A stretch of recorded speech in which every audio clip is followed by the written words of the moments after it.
Good morning, happy Saturday, and welcome into Chevrolet's Inside High School Sports. I'm Matt Musel. We've reached the state quarterfinals of the football playoffs, and every team left is hoping to turn the dream of a state championship into reality. Take the Angleton Wildcats, for example. They have already added a district title this season to the trophy case, which they won with a 34-7 win over Richmond Foster in early November. But since then, the Foster Falcons have reeled off 4 straight wins, setting up a rematch with Angleton, and it's our Quicken Loans Game of the Week. We made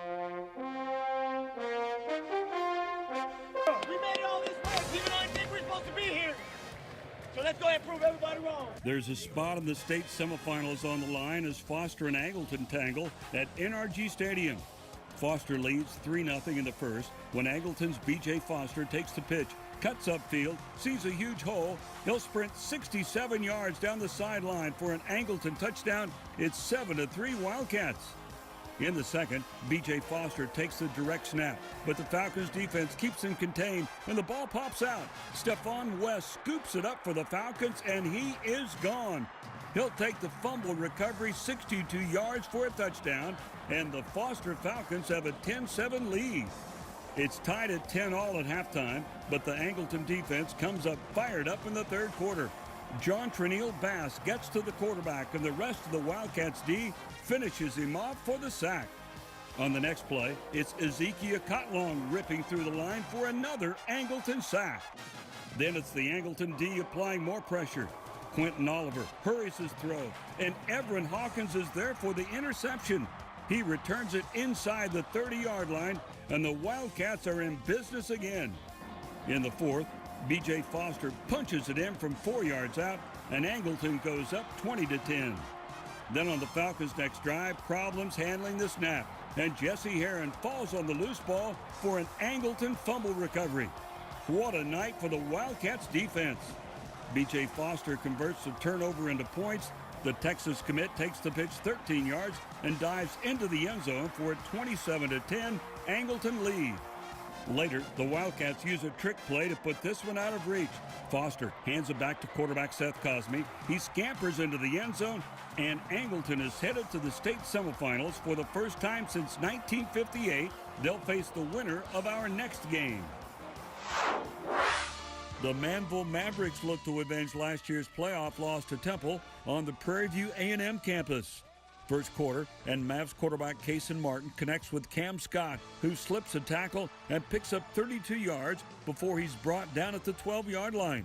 Moments later, Manville faces 4th and 3 at the 3, and Jalen Preston powers his way into the end zone for a 7-0 Mavericks lead. Temple answers right back, however. Quarterback T.J. Rumfield goes deep, and it's Xavier Johnson in stride, and the game is tied at 7-all. Still in the first, and a crazy play right here. Martin feels the pressure, just pitches the ball forward to Deneric Prince. He takes it the distance for a 27-yard touchdown play, and it's 13-7 Manville after 1. In the second quarter, Martin play fakes, pumps, and then airs it out deep for Cam Scott, and the Mavericks open up a 21-7 lead. Manville doesn't let up. The defense just wrestles the ball away from the Temple ball carrier, and the Mavs recover the fumble in great field position. The offense then converts it into points. Garrison Johnson finds the end zone from 1 yard out, and the Mavs take a 27-14 lead into the locker room. The Mavs lead by 20 in the fourth, but Temple claws its way back, and the Wildcats pull within 8 at 42-34. But Martin and the Mavs aren't about to let this one slip away. He plunges into the end zone for a 9-yard touchdown, and Manville hangs on for a 49-34 win. So, it's Manville versus Angleton next Friday night at NRG Stadium with a trip to state up for grabs. Let's move down to Class 3A now, where the Bowling Bulldogs advanced to state last year, looking to get back into the semifinals, taking on Lexington.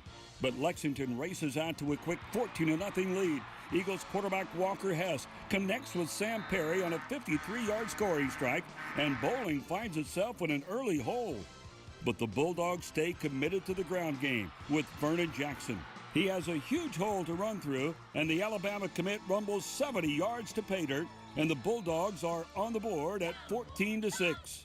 That worked so well for bowling, might as well try it again. Jackson explodes through the line of scrimmage, and he's off to the races once again. He takes it the distance, 63 yards for the touchdown, and after a 2-point conversion, we're all tied up at halftime, 14-14.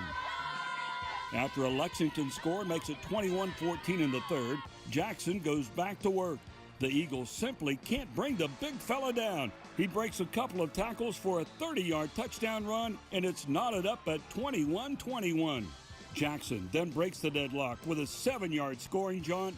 He rushes for 5 touchdowns on the night, and the Bowling Bulldogs are back in the semifinals with a 35-21 win over Lexington. In the private school ranks, Cypress Christian takes on McKinney Christian in the TAPS Division III state championship game. This one is all Cypress Christian. The Warriors get on the board quickly as Joshua Hall connects with Joseph Carbone for a 3-yard score and a 7-0 Cypress Christian lead. We're all tied at 7 apiece in the first when Hall airs it out deep downfield for J.T. Mounts, and he hits him in stride, and Mounts can coast into the end zone. What a throw. It's a 75-yard touchdown pass play, and Cypress Christian leads 14-7. Then it's Christian Fleischauer taking the direct snap for the Warriors, and check out the spin move to get into the end zone, a 13-yard touchdown, and Cypress Christian is up 20-7 after 1. In the second, Fleischauer again on the direct snap, and he makes it look easy as he scampers in from 5 yards out to make it 27-7. How about some defense from the Warriors? Drew Hurth intercepts the pass, and he's off to the races. He takes it to the house. It's a pick 6, and the route is on. The Warriors just have too many weapons. Hall throws for 394 yards and 6 touchdowns. This one goes to Reed Chapman, and congratulations to the Cypress Christian Warriors. They win the TAPS Division III state championship. The final score, 68-34. We just really all came together this year and just as one family, worked hard. We worked at it off season. You know, we put all this time and effort in. It's just such a blessing to bring the state title back to Cypress Christian. And I've been going there since kindergarten and putting so much time. I love the school, and just bringing its first state title means the world to me.